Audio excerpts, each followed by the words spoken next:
We are here on German Street. We can hear some construction going on in the background, and it's an absolute delight to be able to see how the work is progressing on the south door.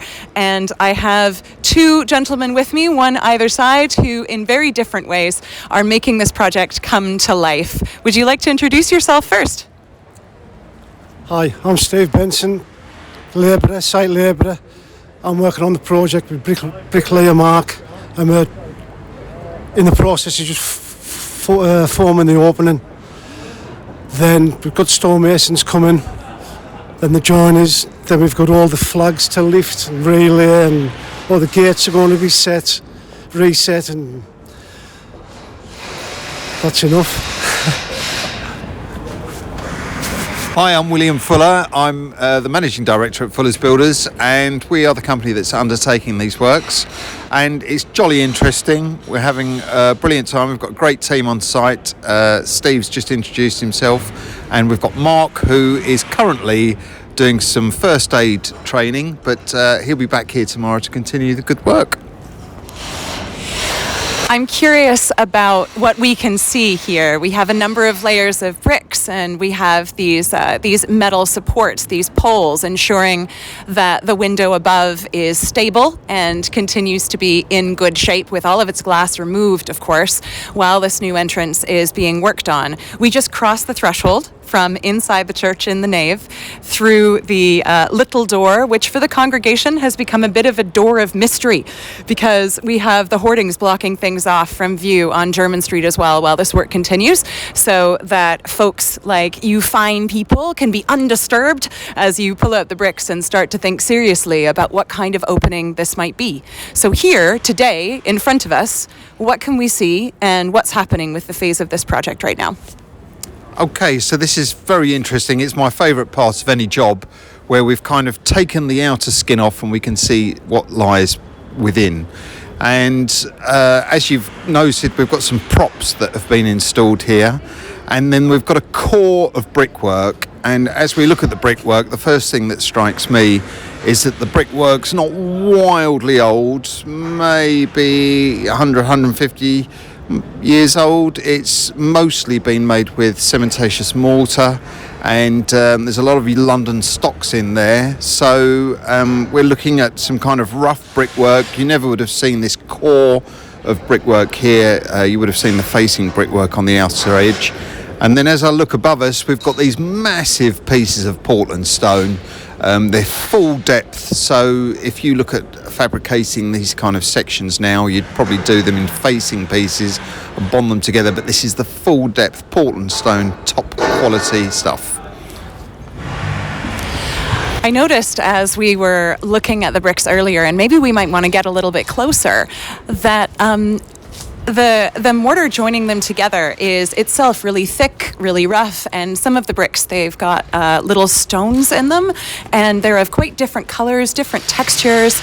I am really curious about bricks and about brickwork, partly because I'm an architectural historian, and partly because each one is individual. They're as unique as a sculpture, or maybe even as unique as a person is. Can you talk us through what these bricks are made of and why they've been put together in this way?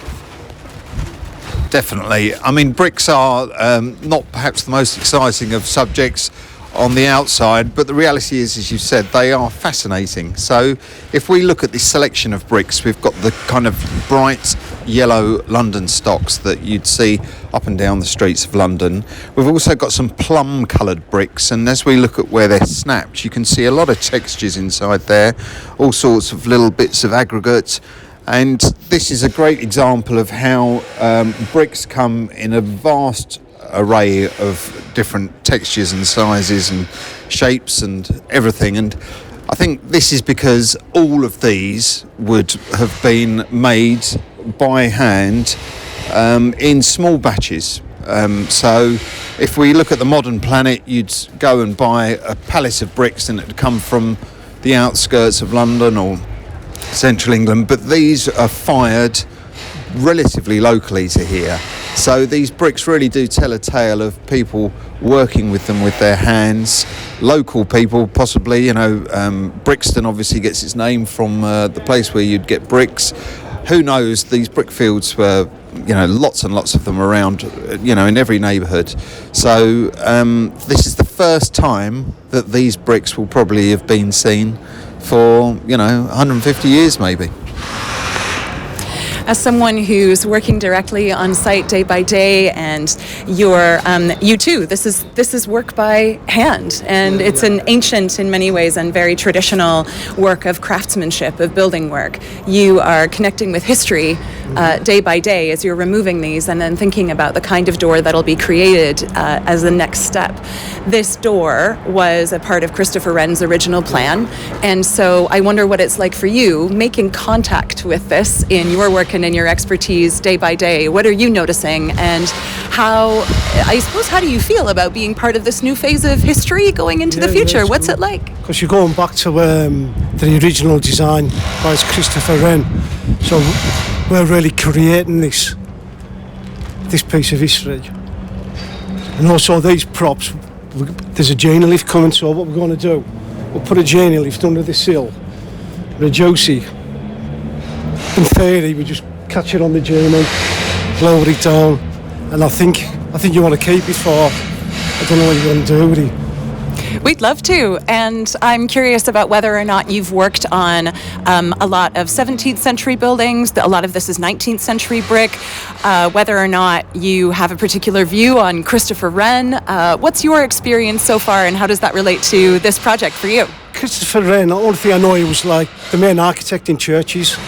But I've worked on South of London. We've done a project on there. We've done the brickwork on the moat. So we reduced about 14, 15 courses. We rebuilt it. That was about 100 metres. What's it like working on the Tower of London? That's a whole lot older than the church that we have here. That makes a 17th century church with a 19th century modification look really new. Tower of London, what's it like? Yeah, it was a really interesting project. We had historical people coming down checking things like that. But this still, it's got the same. It's got its own. They're all unique in their own little jobs. Tower London's Tower London. This is this. We're creating this now. With all these different projects and eras in mind, I'm wondering what it's like for Fullers more broadly to be involved in all of these different types of projects and to be involved in reshaping as well as remembering and revitalising aspects of London in particular, whether it's out at the Tower or whether it's here near Piccadilly Circus. Yeah, well, we're immensely fortunate, really, because we get to carry out the best of the kind of building work in London, certainly if you're interested in historic buildings. I often say to people, I probably bore them to death, but I remind them that the work that they're doing today on listed buildings might potentially be here in 1,000 years' time, so they need to do it correctly so that people look kindly upon us in the future. But it's a great honour to do this work, and we find people who are enthusiasts and they get to enjoy the fruits of their hard work. One of the phases of the project that is coming up eventually is that a number of monuments will return from a site up in North London where there were many thousands of people, where that is their resting place, because the cemeteries, the churchyards associated with parish churches like this one, they became too full, and so it was necessary for people in this parish to be buried elsewhere. So aspects of our historical local community, as it were, through those gravestones will come back and be incorporated as part of this project. What do you think of that?